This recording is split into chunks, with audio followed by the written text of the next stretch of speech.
recipe ಬಂದು couch ಕಬಾಬ್, ಶುಂಠಿ ಬೆಳ್ಳುಳ್ಳಿ ಪೇಸ್ಟ್, ರುಬ್ಬಿರುವ ಒಣಮೆಣಸಿನಕಾಯಿ ಪೇಸ್ಟ್, ಎಳ್ಳು, ಕುಟ್ಟಿರುವ ಚಕ್ಕೆ ಲವಂಗ ಮೆಣಸು, ಪುಡಿ ಉಪ್ಪು, ಕಬಾಬ್ ಪೌಡರ್, ಮೊಟ್ಟೆ,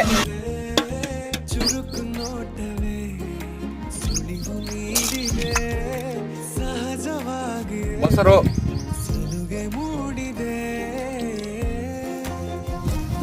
ಕೌಚ್,